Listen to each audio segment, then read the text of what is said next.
gonna tell y'all right now, I could up a rotisserie chicken. Whole thing, barehanded. I honestly should go buy one after this. Hello everyone, welcome to the channel. So today's video, we are going to be talking about the downfall of the Kylie beauty brands, Kylie Cosmetics, Kylie Skin, everything. We are talking about the entire history and problematic history when it comes to the King Kylie cosmetic world. This is a very fascinating topic, and actually real quickly I would like to ask, comment down below if you guys would be interested in me doing kind of like a series on the plethora of failed business attempts by the Kardashians, because I would love to. I think that would be really fascinating as well to like go through all of it. I would love that. That would be fun. Comment down below what you guys would think. I would love to do more series about this, but if you guys do or don't know, I cover scams, unethical businesses, content creators, and you name it. And today we're covering the Kylie Jenner. So you guys know the Kardashians are literally everywhere. Whether you love them or hate them, they're literally everywhere. Now, many of us, I'm gonna be honest, myself included, I eat up the fabricated drama on their show. I really do. However, in all seriousness though, there's a lot of unethical, sketchy things that go on with these people, and two things can exist at the same time. While we can acknowledge that they can be entertaining in some facts, and it can just be curated reality, or it could be real reality, whatever the case may be, we can still acknowledge that there's some major problems and unethical practices when it comes to these very privileged and wealthy individuals. So before we hop into today's video, don't forget to hit that thumbs up button, subscribe to the channel, and click the bell button down below. My vlog channel, podcast, and merch are in the description below. And now let's get into it. But really quickly, let's take a moment to thank today's sponsor. Hi everyone, popping in here, and I'm a little bit more close and personal, but we are getting close and personal about personal information. So our data can be out in the world for everyone to see. And while that could be really great and helpful, there's also information that should not be out in public. So for example, your full legal name,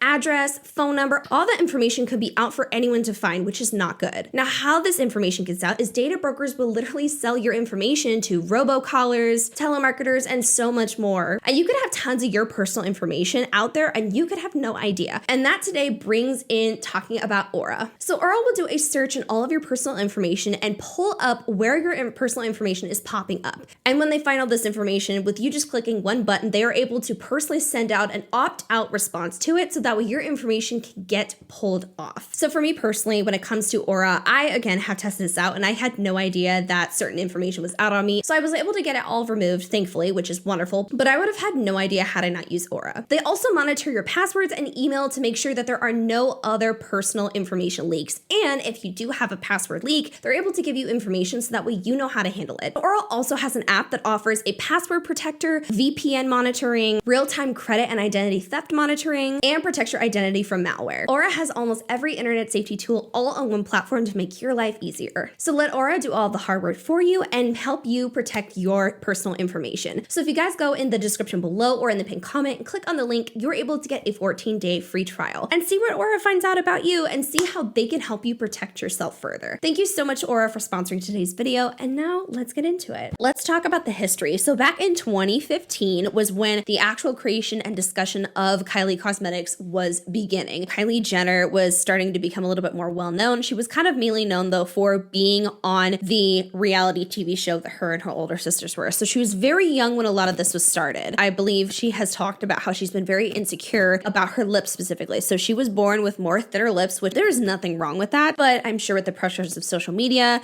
and everything that probably got to her. So with that, she got lip fillers done. Now here is where it gets unethical. So now Kylie and her marketing team, I'm assuming that also includes Kris, a lot of people are asking, what did she do to her lips? A lot of people are curious and asking about it. A lot of the rebuttal was, oh, she doesn't have lip filler. She's never gotten anything done. It's just been specifically makeup. So again, I was 15 during the 2015 era, okay? So there's a lot of impressionable people, kind of younger, closer to her age, that were very fascinated with this. So Kris Jenner, I believe, personally saw the high, hefty demand for wanting to know what Kylie used. And so therefore, I believe the idea may have been pushed to Kylie, therefore could have exploded. Now, I believe for Kylie to be literally just 18 when this company released, I just feel like that's something that I'm surprised that someone so young would want to pursue. So a part of me is wondering if Kris was the one that pushed her to that. So when this this company was actually developed, they were coming out with the lip kits. Now, these were the absolute iconic lip kits where it came with a liquid lip and then a lip liner. So they claimed that this was revolutionary. Now, slightly revolutionary. There wasn't a thing for lip kits at the time, but having a lip liner the same color as lipstick, that wasn't like a foreign concept. However, Kylie lip kits also added to the value of it. People were already wanting to know what she was wearing on her lips. They were thinking, oh, this must be the product that she's been using and working on to make her lips look fuller. So they decided to launch 3 specific lip kits to kind of test it out. And they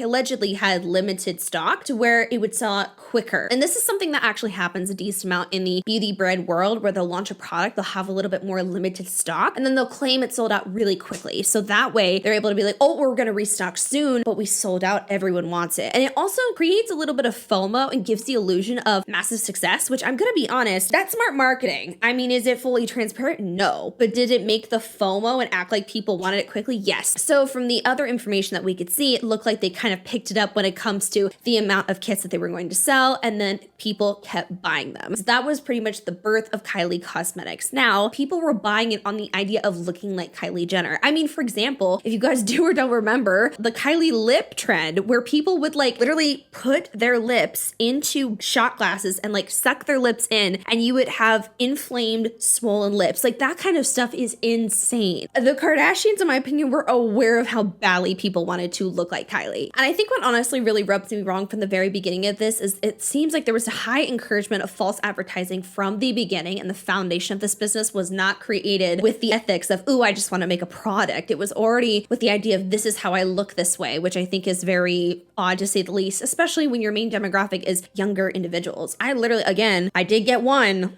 That's it. So now to present day, the entire company has really developed to have little external webs from Kylie Cosmetics. So for example, we have Kylie Baby, Kylie Skin, body products, and so much more. So with this and the amounts of success, after not too long, there was a lot of conversation about the success of the company, how no one has done something like this before. And this was a really, I feel like this was the first makeup brand that blew up. That was very wild, especially with how young she was. And that led to the final posting by Forbes claiming that Kylie Jenner was the youngest self-made billionaire, which, let's get this the out of the way, shall we? How in the hell are you self-made when your parents were already rich to begin with? Like, that is so bad. I hate the whole thing of like self-made billionaire or self-made millionaire, where I'm like, if you were loaded out of your ass and already had privileges to begin with to have access to all of this, like, please come on. Like, also, how are you a self-made billionaire when you already have the mass production in warehouses to create thousands of lip kits? That, no. Cool if you're doing great, but also a billionaire. I already don't like the billionaire conversation. No, there's no fucking need to be a billionaire. However, that was a very short-lived conversation about being a self-made and youngest billionaire, because in 2020, Forbes actually finally came out and said, actually, Kylie is not a billionaire. So according to the articles, they're discussing how a magazine had claimed that Jenner's team had provided false financial information. So apparently this was kind of a rumor at the time, but not too long after, Coty, if you guys don't know, Coty is a big old like umbrella that essentially will own tons of different brands. So apparently they will own companies like Maybelline, a lot of big well-known brands that we know today, they own. We don't know it, but they really do own a lot. They made it to where Kylie was a public company. And so when you're a public company, you also have it to where people can look at your financial reports. To me, that sounds like common sense. Why would you fabricate that and then in return go and the majority of your company's stakes be sold to Coty, which they will have it to where your company's publicly traded? Like, I think that's avoidable. But either way, I don't even know why you would lie about that to begin with. But this is where it gets really fascinating. So again, they claim that this is what led her to billionaire status. However, Kylie's financial reports over a 12-month period preceding the deal, $177 million, according to the Coty presentation, for lower than the published estimates at the time. More problematic, Coty said that the sales were up 40% from 2018, meaning the business only generated about 125 that year, nowhere near the 360 million that Jenners had led Forbes to believe. And half of Kylie's reps told us that they were not performing as good. So again, from the starting the company with some false advertising to, again, I know Kris Jenner has a hand in this stuff, so I truly do believe this is the influence that's built this up. And then having it to where you fake things in order to get billionaire status and then it gets revoked, like, that's embarrassing. But again, a little bit before that, like I said, Kylie Skincare was actually launched, and that already had some major problems to begin with. And so now we are here today where there was a rebrand, and now they are vegan, cruelty-free, and are are on a steady decline to a failing company. Now, what I want to do now, because we have gotten through the history, let's talk about serious problems with the companies and bad reviews and what has ultimately led them to their downfall, from internal problems to external. First of all, let's talk about bad reviews for Kylie Cosmetics. Bad lip gloss applicators was one of the first problems when it came to scandals with Kylie Cosmetics. If you were able to buy a lip gloss or a product, and they switch applicators, so when I bought mine, I didn't have this issue, but they had lip gloss applicators that looked like they were bristles, right? They weren't like the hard, like doe foot applicators, they were bristles. And so some people would open up their packages and like they would be jacked the up, like it wasn't usable even. And also there was other people who claimed as well that some of those same launches of lip glosses had bad defects, like they were gross, they were sticky even, like it almost, some people said that they had chemical smells allegedly. Anyways, that was another problem. And so Kylie apparently tried to refund everyone and get that fixed, which okay, you know, good to go. Another scandal popped up with the makeup was that there was some highlighters that she released that came completely empty. If you look at like a pan of a highlighter that you open up and has like a mirror or something, if it, I don't remember if it did, but like no product was in the pan. Like it was just an empty thing that was sent to people. Again, they got that fixed, but it sounds like there is a big old level of laziness from the start though, because they already had false advertising. Then they also had the bullshit coming out about Kylie being a billionaire. And then we also have it to where there was major mishaps with some of the products. Now this next one though, ooh, this one through the internet for a run. Kylie Jenner decided to release her first brush kit. And this one, who the encouraged this pricing? It was a brush kit, and the brush set was $360. Might I add, looking at this damn brush kit, the packaging is cheap as it's not in a hard case. It's not laid out nicely. It is in a wrap up plastic brush cases. And the brushes, literally, I'm so serious, they look like they came from AliExpress. Like there was no physical possible way that those products were like $360. And people were losing their shit over that. Like there was no excuse. Now, Kylie still went back and forth with people and kept saying like, oh, I mean, I can make more synthetic brushes, but these aren't synthetic. They're higher quality. So therefore they're going to be more expensive. No. I'm sorry, but I do not believe that for a single solitary second, my love. Fans were still like, hey, I mean, I get it, but that is insane and unhinged. And then Kylie still kind of responded by saying, well, look at these other brush sets on the internet, and they're expensive too. So if MAC Cosmetics has expensive brushes, then why can't I? And some people were like, okay, but you're a brand new brand. These are established companies that professionals use. This looks cheap. And it did. It looks like some cheap ass shit you can get from AliExpress. And I'm sorry, but I have no problem with the company developing really quality brushes, and you can do that. And you can also be really clear that this is a luxury line, and you can make it obvious that it's luxury and worth every bit of money you spend. But there was no reason for it to be $360. And then connected with this in the same topic though was the prices. So for a while, a lot of people have been very bothered with the pricing of Kylie Cosmetics and just how it seems quite expensive in comparison to ColourPop, which, speaking of, let's get into that. If you guys don't know, ColourPop and Kylie Cosmetics actually have very similar manufacturers. I believe, if I'm correct on this, it's a company called Seed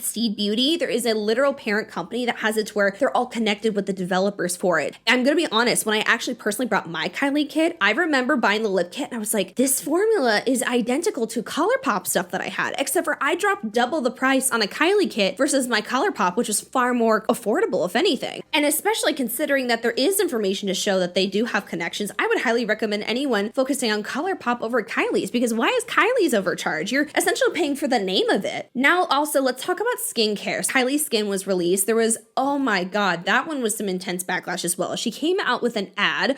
Let me show you the ad real quickly. So I'm gonna show you guys my everyday skincare routine and just talk about my products a little more. Start with my face wash, probably my favorite product in the line. It just makes my face feel so clean. I went through a lot of samples to get the perfect amount of just foaminess. I'm gonna go in with my walnut face scrub. I actually wrote all of these descriptions on the back, handwritten by Kylie. Our gentle yet effective walnut exfoliator is essential for achieving a fresh face. It is packed with a cocktail of anti-inflammatory ingredients and skin smoothing fruit extracts that buff away dead skin cells to reveal a soft, radiant complexion.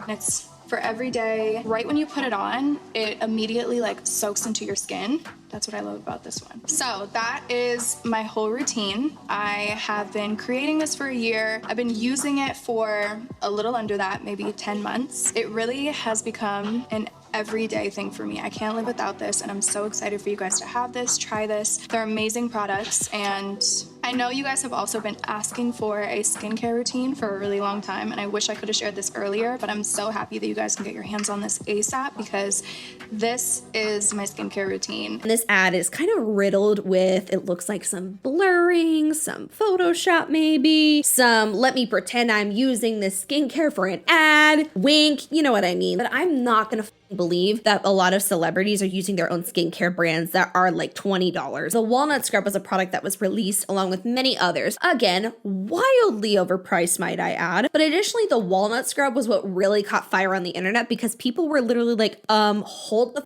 on, like this is like St. Ives scrub. So I had my moment with the St. Ives scrub. Apparently those scrubs can cause micro tears and can actually damage your skin long term, which is not what anyone wants to deal with at all. And so other professionals were even getting on and saying like, don't use this. You're paying for luxury and sand at this point. You're gonna rub your damn face raw. Do not use that. I fully agree. Ever since I got away from those types of exfoliants, this has been a lot better, okay? And then of course, vitamin C serums and just other products. There was many complaints of people talking about this smells like chemicals. Why does this burn my skin? This moisturizer does not moisturize at all. It just seemed highly cheap. So every launch that she kept putting out, there was no revolutionary formulation, which is what's really important with these companies is if you want to stand long-term, you need to have something that is a staple for people. You need to have something that people are, oh my God, I love it. I can't get enough. This is unique. But there wasn't any uniqueness. It just seemed very generic and random and bullshit. Now let's talk about the reasons and other additional things and scandals connected to the downfall of the brand. So right now we're going to talk about internal problems and then we're going to talk about external. So internal are going to be brand decisions, problems with products, you name it. Just there's far more, don't worry. And then external, other things connected to the family and actions of Kylie that could negatively impact her branding. So in 2016, there was a makeup artist named Vlada who made a lot of really cool lip art. Very talented artist. Kylie had a lip drip art that was honestly really cool. Vlada came out and said, wait a damn minute, I did that exact design. Why is it almost complete spot on copy of my work? And at the end of the day, still there was going on saying, oh, it wasn't copied. Everything was settled with a settlement apparently, but still it just looked identical to Vlada's work. What the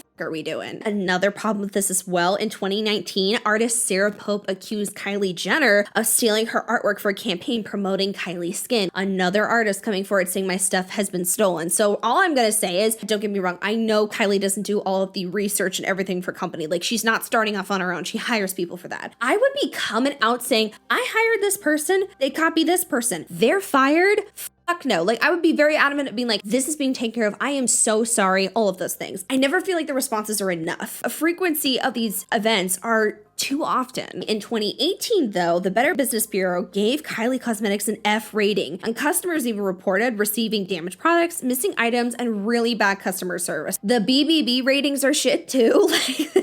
That is another big part about this is when you're getting bad BBB ratings, that's not good at all. A couple more things that I want to talk about is when it comes to a lot of shoots and projects and new launches for Kylie Cosmetics or Kylie Skin or any one of the extensions for that matter, 90% of the content for the campaigns are just Kylie. And that is something that I've noticed that, that does not perform well. If you have a beauty brand, when I look at a beauty brand, I get excited seeing representation. That is what should be happening. You should be seeing different types of people, different bodies, different skin tones, everything. You should see diversity in it. If your company is for everyone, show everyone. Not that hard to do. And with Kylie, she can have access to tons of models and people and real people at that can model off her makeup and have really cool looks. But with that, it's only mainly, in my opinion, I feel like it's kind of just like a photo shoot opportunity for her, which is kind of like, why? Like that's not appealing to people. And again, this is literally why I love Rare Beauty so much, which is Selena Gomez's brand. It has great representation, it's accessible, and it's current on the trends. And speaking of current on the trends, that's another problem that I find with Kylie Cosmetics,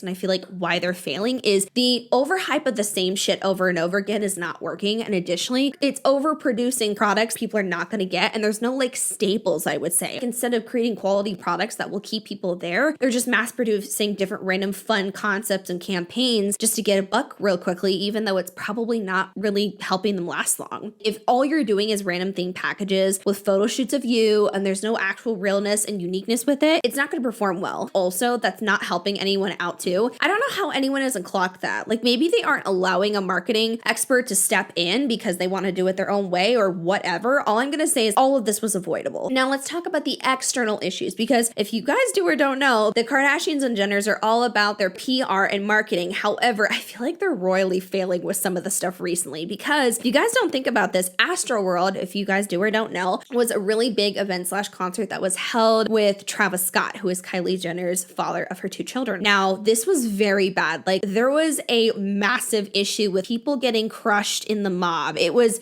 devastating. People died during this, and there was no assistance in stopping of the concert or the music, even though it was being brought to his attention. It was very devastating. People lost their lives that day, but there was no really acknowledgement or support, I would say, at all with Travis, one. And then I feel like with Kylie, it just was kind of like not much at all with that. But then additionally, the relatability of the Kardashians, I'm gonna be honest with you, they used to be more fun and entertaining to listen to. Now it's very, very overly curated. It's not that interesting. Like the amount of people that are so annoyed with the Hulu's newest episode that's coming out in May, like it's so boring now. Like, don't get me wrong, I'm a little bit nosy, okay? So yes, I'm probably gonna look at it, but I'm gonna be honest, the other one dragged ass. It's not the same. So I don't think that they're enjoyed as much for entertainment as they used to be, which is probably making it to where not many people are enjoying what she has to produce in general. And then the last 2 things I want to highlight are Kylie Swim and Balenciaga. So Kylie Swim, if you guys don't know, that was a while ago. Kylie wanted to launch a company that was for Kylie swimwear. It didn't really make a lot of sense because it wasn't like a part of something I would picture her promoting a lot, I would say. The products were so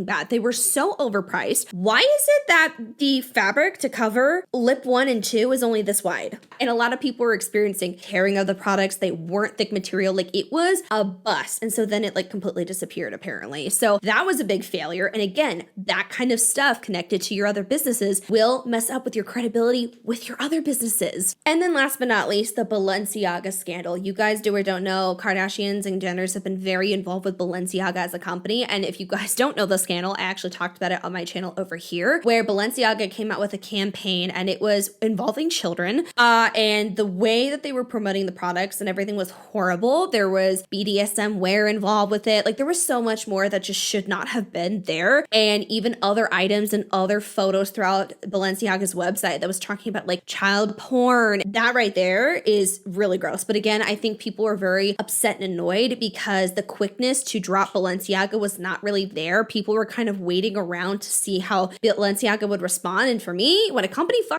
that bad, get out. The only reason I would understand being involved with them still is if you cannot break a contract. Either way, I don't feel like there's any excuse because Kim, what looks like, was the one with the contract. But there was no open, honest conversations about, hey, this brand that I literally use all the time is talking about really fucked up things with kids. Let me go out publicly and say I'm not using them anymore and fuck that. Like, I don't know. That's what I would say. There's a lot of people that are not proud and happy of the handlings of so many situations. And I think that with Kylie being involved has ultimately led to a lot of downfall of businesses and their products. And I don't feel like people are interested anymore. I feel like people are bored of these random products. Like, for example, with Kourtney Kardashian and her releasing of her company called Lemme, which is a vitamin brand. I just don't feel like people give a shit. I think it's so old and overused. And I think it's only a matter of time till this goes away, just like many others in their past. And then they develop something random new that'll work well and then go bye-bye. So that was it for my little dive into the failures of the Kylie cosmetic world. Comment down below what you guys think and if you would like further deep dives about the Kardashian business failures, because I would literally love to talk about that. But yeah, that was it. Thank you guys so much for watching. Don't forget to like, comment, share, and subscribe to the channel. And I will see my angels in the next video. Bye.